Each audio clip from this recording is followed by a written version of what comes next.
ಹರಿ sir ಓಂ. Sir ನಮಸ್ಕಾರ. ನಾನು Shashirekha journalist ಬೆಂಗಳೂರಿನಿಂದ ಸಿಯಾನ್ ಕನ್ನಡದಿಂದ. ಹೇಳಿ.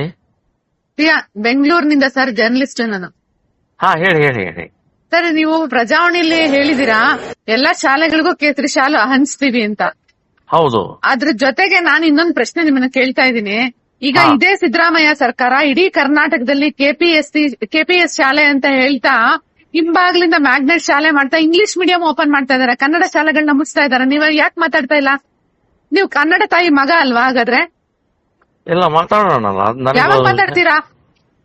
ನೀವು ಜೋರ್ ಮಾಡಕ್ ಅಲ್ಲ, ಹೋಗ್ಬಿಡಿ. ಸರ್ ನಾವು ಜೋರ್ ಮಾಡೋದಲ್ಲ ಸರ್, ಇದು ಮಕ್ಳು ಶಾಲೆ ಈಗ ಸೇರ್ಕೋಬೇಕಾಗಿದೆ. ಅಲ್ಲಲ್ಲ ನೀವು ರಿಯಲ್ ಇಶ್ಯೂ ಬಿಟ್ಬಿಟ್ಟು ಈಗ ಈ ಶಾಲೆಗೆ ಸೇರಕ್ಕೆ ಮಕ್ಕಳು ತೊಂದರೆ ಆಗ್ತಾ ಇದೆ ಅಂತ ಸಂದರ್ಭದಲ್ಲಿ ನೀವು ಬೇರೆ ಕೇಳ್ತಾ ಇದ್ದೀರಾ. ಅದನ್ನ ಕೇಳಿ, ಆಮೇಲೆ ಇದನ್ನ ಕೇಳಿ ಫಸ್ಟ್. ಕೇಳೋಣ ಕೇಳೋಣ ಕೇಳೋಣ. ಯಾವಾಗ ಕೇಳ್ತೀರಾ ಸರ್? ನೀವು ಅದ್ರ ನಿಮ್ಮ ಅಭಿಪ್ರಾಯನೂ ಹೇಳ್ಬಿಡಿ ಹಾಗೆ ನಮ್ಗೆ. ಇಲ್ಲ ಇಲ್ಲ, ನೀವ್ ಹೇಳೋದು ಸರಿ ಇದೆ. ಕನ್ನಡ ಶಾಲೆಗಳು ಉಳಿಬೇಕು, ಅದು ಅವರು ಇದ್ ಮಾಡೋದು ಸರಿ ಅಲ್ಲ ಅಂತ ಅನ್ನೋದು ನಾನು ಸ್ಟೇಟ್ಮೆಂಟ್ ಕೊಡ್ತೀನಿ, ನಾನು ಹೋರಾಟ ಮಾಡ್ತೀನಿ ನಾನು. ಅಲ್ಲ ಅಲ್ಲ, ಈಗ ಸರ್ಕಾರ ಏನೋ ಶಾಲೆಗೆ ಟೀಚರ್ಸ್ ಅಪಾಯಿಂಟ್ ಮಾಡಲ್ಲ, ಕನ್ನಡ ಶಾಲೆಗಳಿಗೆ ಟೀಚರ್ಸ್ ಇಲ್ಲ. ಜೊತೆಗೆ ಈಗ ಎಲ್ಲ ಪ್ರೈವೇಟೈಸೇಷನ್ ಮಾಡ್ತಾ ಇದಾರೆ. ಹೋಬ್ಳಿಗೊಂದು ಶಾಲೆ ಮಾಡ್ತಾ ಇದ್ದಾರೆ, ತಮಗೆ ಗಮನಕ್ಕಿಲ್ಲ ಅನ್ಸುತ್ತೆ. ಇಲ್ಲ ಇಲ್ಲ, ಮಾಡ್ತಾ ಇದಾರೆ, ನನಗೆ ಗೊತ್ತಿದೆ. ನಾನು ಅಲ್ಲಲ್ಲೇ ಕನ್ನಡ ಶಾಲೆಗಳ ಉಳಿಸಿ ಅಂತ ಹೇಳುವ ಅನ್ನುವಂತ ಪ್ರಕ್ರಿಯೆ ಮಾಡ್ತಾ ಇದ್ದೀನಿ. ಅಲ್ಲ, ಸಿದ್ದರಾಮಯ್ಯ ಅವ್ರು ಯಾರ ಮಾತು ಕೇಳ್ದಿರೋ ಸ್ಟೇಜಿಗೆ ಬಂದಿದ್ದಾರೆ. ಇವತ್ತು ನಿಮ್ಮಂತ ಹೋರಾಟಗಾರರೇ ಅವ್ರನ್ನ ಪ್ರಶ್ನಿಸಬೇಕಾಗಿದೆ. ಹೌದು ಹೌದು ಹೌದು ಹೌದು. ಈ ನಾವೇನ್ ಹೇಳ್ತೀರಾ ಬಿಜೆಪಿ ಸರ್ ಸಿದ್ದರಾಮಯ್ಯ ಅವ್ರಿಗೆ? ಇಲ್ಲ, ಬಿಜೆಪಿಯವರು ಸತ್ ಹೋಗಿದ್ದಾರೆ. ಅವರು ಎಲ್ಲ ಹೇಡಿಗಳಾಗಿದ್ದಾರೆ. ಕರೆಕ್ಟ್, ನೀವ್ ಹೇಳಿದ್ರಿ. ಈಗ ಪ್ರತಿಪಕ್ಷ ಗಲಾಟೆ ಮಾಡ್ಬೇಕಾಗಿತ್ತು ಈ ಸಂದರ್ಭದಲ್ಲಿ. ಪ್ರತಿಪಕ್ಷ ಸತ್ತೋಗಿದೆ. ಪ್ರತಿಪಕ್ಷ ಹಾ, ಇವರೆಲ್ಲ ಒಳಗಡೆಯಿಂದ ಅಂಡರ್ಸ್ಟ್ಯಾಂಡಿಂಗ್ ಮಾಡ್ಕೊಂಡು ಸಿದ್ಧಾಂತ ಕಾರ್ಯಕರ್ತರು ಎಲ್ಲ ಹಾಳು ಮಾಡ್ಬಿಟ್ಟಿದ್ದಾರೆ. ಹ್ಮ್.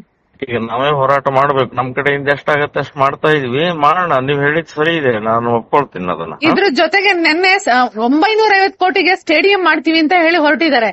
ವಶಪಡಿಸ್ಕೊಂಡಿದ್ದು ಅದಂತೂ ಬ್ಲಂಡರ್ ಅದು ಸರ್. ವಶಪಡಿಸ್ಕೊಂಡಿದ್ದು ಏನಕ್ಕೆ? ವಸತಿ ಕೊಡ್ತೀವಿ ಬಡ ಜನರಿಗೆ ಅಂತ ಹೇಳಿ. ಇವರು 950 ಕೋಟಿ ಅದು ವಸತಿ ಇಲಾಖೆಯಿಂದ. ವಸತಿ ಇಲಾಖೆ ಈ ಹಿಂದೆ ಯಾವತ್ತೂ ಈ ತರ ಅಂತಾರಾಷ್ಟ್ರೀಯ ಕ್ರೀಡಾಂಗಣ ಬೇಕಾಗಿರ್ಲಿಲ್ಲ. ಅದು ತಮ್ಮ ಹತ್ರ ಇರೋ ಎಲ್ಲಾ ಸೈಟ್ಗಳನ್ನ ಮಾರಿ ಮಾಡ್ತಾರಂತೆ. ಅಂತ ಹಣೆ ಬರ ಬಂದಿರೋದೇನೀಗ ನಮ್ಗೆ?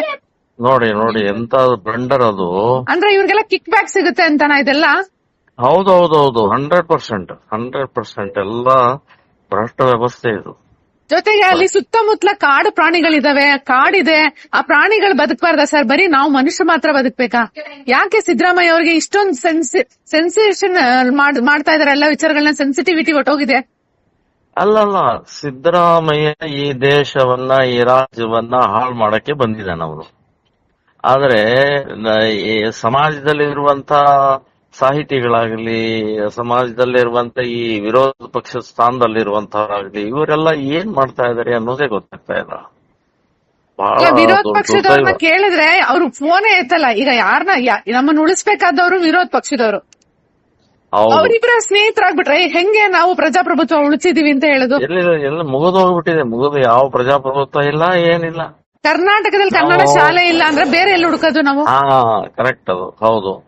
ಈಗ ನಮ್ಮ ಕಡೆಯಿಂದ ಎಷ್ಟು ಒಳ್ಳೇದಾಗತ್ತೆ ಅಷ್ಟು ಮಾಡ್ತಾ ಹೋಗೋದು ವಿನಃ ನಾವ್ ಎಲ್ಲವನ್ನೂ ಕಂಪ್ಲೀಟ್ ಎಲ್ಲ ಸರಿ ತಾವು ಈ ವಿಚಾರವನ್ನ ಸಿದ್ದರಾಮಯ್ಯ ಅವ್ರನ್ನ ಪ್ರಶ್ನಿಸ್ತೀರಾ, ಗಮನಕ್ಕೆ ತರ್ತೀರಾ ಅನ್ನೋದನ್ನ ಕೇಳ್ತಾ ಇದ್ದೀನಿ. ಇಲ್ಲ ಮಾಡ್ತೇನೆ, ಡೆಫಿನೆಟ್ಲಿ ಮಾಡ್ತೇನೆ.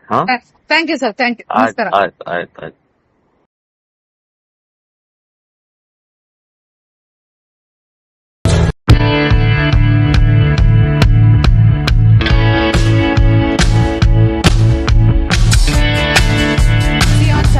ನೋಡ್ತಾ ಇರಿ, ಸಬ್ಸ್ಕ್ರೈಬ್ ಆಗಿ, ಲೈಕ್ ಮಾಡಿ, ಶೇರ್ ಮಾಡಿ. ಮುಕ್ತ ಪತ್ರಿಕೋದ್ಯಮವನ್ನು ಬೆಂಬಲಿಸಿ.